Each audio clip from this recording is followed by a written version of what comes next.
Hey there, I'm Emily Carter, a 25-year-old with big dreams of making a name for myself in journalism. I grew up in a seemingly idyllic suburb with my adoptive parents, John and Linda Carter. Around town, they're well known for their generous charitable donations and active roles in local committees. On the surface, our family seemed perfect, but behind closed doors, there was always an undercurrent of unease, especially when the topic of money came up. Just focus on your studies, Emily, Dad would say whenever I tried to bring up our finances, quickly steering the conversation elsewhere. Mom wasn't much different, her voice overly cheerful as she'd say, "Let's not worry about money, dear. Let's focus on the present." But then, everything changed on an otherwise ordinary Tuesday. I found an unexpected letter in the mail, stamped with the seal of a law firm I'd never heard of. The letter claimed that my biological grandfather, a man I never even knew existed, had left me a substantial inheritance. Confused and with the letter trembling in my hands, I went straight to my parents. "This has to be some kind of mistake," Mom insisted, barely glancing at the letter. Dad was quick to dismiss it as well, chuckling nervously, probably just someone's idea of a joke. But their forced laughter didn't reach their eyes. "Why wouldn't you tell me I had a grandfather? Why now?" I demanded. They exchanged a look, one of those looks that said they wish I hadn't asked. "Emily, we wanted to protect you," Mom finally said with a sigh, taking my hand. "We thought it was best if you focused on your future, not on past complications. But isn't it my right to know where I come from?" I pressed on. Dad stood up, his chair scraping against the tile. "Sometimes knowing less is better. This inheritance, it's probably nothing but trouble." But I couldn't shake the feeling that there was more to the story. That night, I lay awake, the letter glowing ominously in the moonlight on my nightstand. My mind raced with questions about who my grandfather was and what secrets my parents were hiding. First thing in the morning, I decided I had to find out the truth. The next day, I met with Mark Thompson, an old friend from high school who'd become a private investigator. Over coffee, I spilled everything. "So you think they're hiding something big?" Mark's eyes were sharp and calculating. "It's not just a feeling anymore," I admitted, stirring my coffee absent-mindedly. "There's a real inheritance, and they knew. We'll get to the bottom of this, Emily. If there's something to uncover, we'll find it," Mark assured me, his tone firm and confident. With Mark's help, we started digging into my parents' financial records and researching my mysterious grandfather. Each piece of information we uncovered only led to more questions. What were John and Linda Carter really hiding, and why had they gone to such lengths to keep it from me? The story was only just beginning to unfold, and I knew that whatever we discovered would change everything. Despite the fear of the unknown, I was determined to uncover the truth buried beneath years of carefully constructed lies. I reached out to the law firm mentioned in the letter, making sure to make the call away from the prying ears of my increasingly watchful parents. Sitting in my car outside a small coffee shop, I dialed the number, my heart pounding with each ring. "Good morning, Hamilton and Pierce Associates. How may I help you?" The voice on the other end was crisp and professional. "I received a letter about an inheritance from a Mr. Albert Clark. I need to verify its authenticity," I explained, trying to mask my anxiety. "One moment, Miss Carter. I'll connect you to Mr. Davis, the attorney handling Mr. Clark's estate." The line clicked, and after a tense wait, a deeper voice came on. "Miss Carter, I've been expecting your call.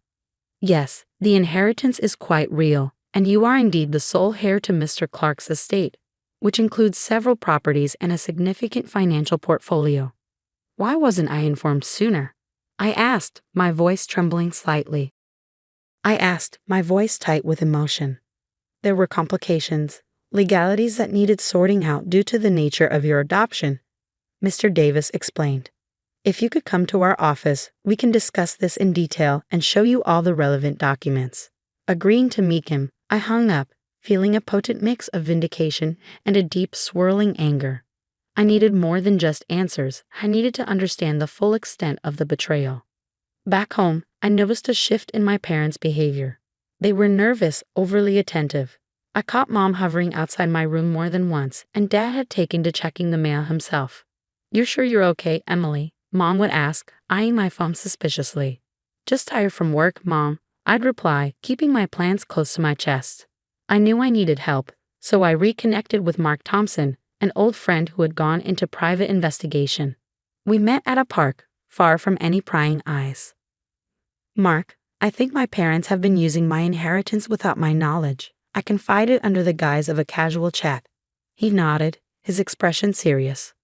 Do you have any idea how much we're talking about?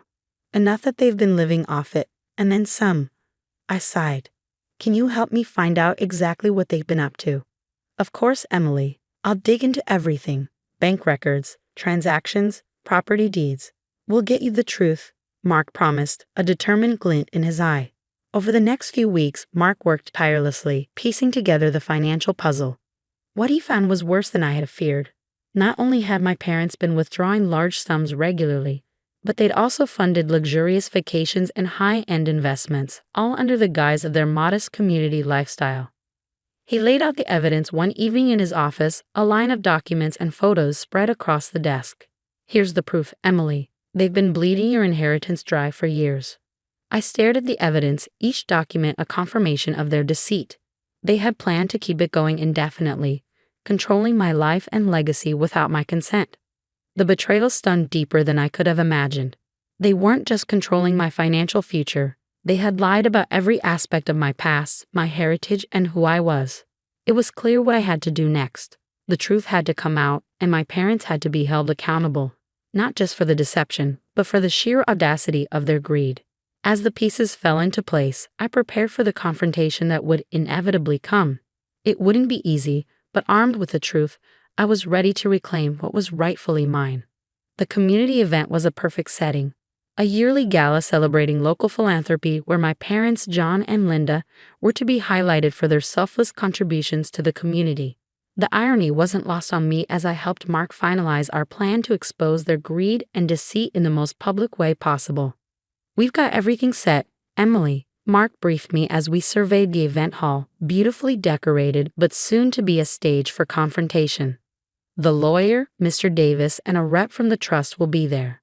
They'll back you up when you make your move. And the media? I asked, my stomach tightening. Got a couple of local journalists who think they're covering a feel-good story about community leaders. They'll get more than they bargained for, he replied with a wry smile. As guests began to fill the hall, I mingled, my heart racing. I spotted my parents laughing and engaging with donors, completely unaware of the storm that was about to break. I approached them, my resolve hardening. Mom, Dad, I called out, keeping my voice cheerful.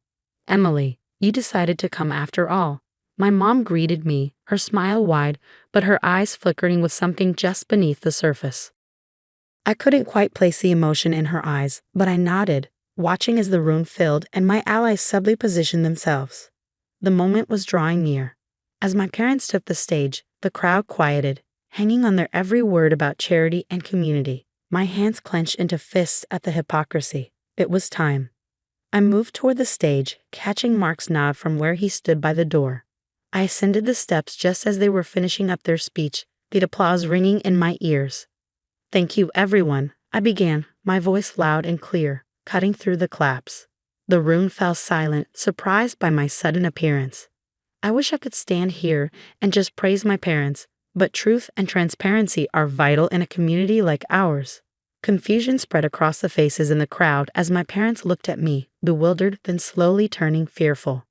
I recently discovered that my inheritance from my biological grandfather, which I knew nothing about until a few weeks ago, has been used by my adoptive parents for their personal gain, without my knowledge, without my consent. I continued, the words heavy but freeing. The crowd murmured, and my parents' faces drained of color. This is nonsense. My dad finally burst out. Emily, let's talk about this privately. No, John, she won't. Mr. Davis stepped forward, his presence commanding. I am here representing Emily and her grandfather's estate. Every word she has said is backed by undeniable evidence. A representative from the trust joined us, holding up documents. These are records of transactions and withdrawals made by Mr. and Mrs. Carter from Emily's inheritance fund, all without her knowledge or permission. The journalists started snapping photos, their pens flying over notepads. My parents stood frozen, their facade crumbling under the weight of public scrutiny. Everything I ever believed about my family has been a lie, I said, my voice cracking slightly. But today that ends. The lawyer handed me a folder, which I held up for the crowd to see. Here is the proof, not just of the funds taken, but of the trust betrayed.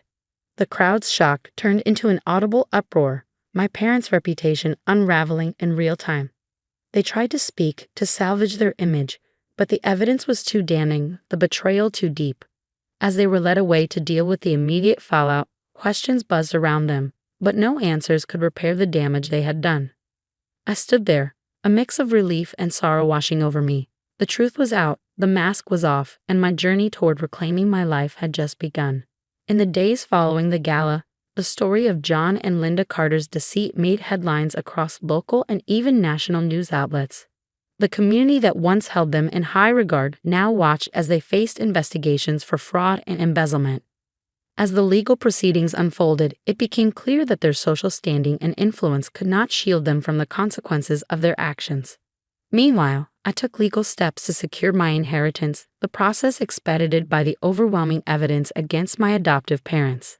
Recovering these assets was more than just a financial victory, it was a reclaiming of my identity and rightful legacy. With the funds finally under my control, I decided to use part of my wealth to establish scholarships for adopted children, aiming to give back to a community that, like me, might have faced hidden struggles.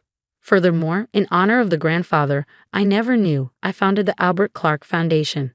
The foundation focused on transparency and ethics in adoption processes, ensuring that others wouldn't face the kind of betrayal I did. Each step in setting up the foundation felt like therapy, a way to transform my pain into something positive and lasting. Despite numerous attempts by John and Linda to reach out, seeking forgiveness and a chance to explain their side of the story, I refused any reconciliation. Their actions had spoken louder than any words could, and my path forward did not include them. Forgiveness was a bridge too far, a closure I was not ready to offer. As I carved a new path for myself, my passion for journalism reignited with fierce intensity. I poured my experiences and the lessons learned into writing an investigative piece titled Inheritance of Deceit, a personal journey through betrayal and justice. The article detailed not only my story but also explored broader issues of trust and corruption in familial relationships.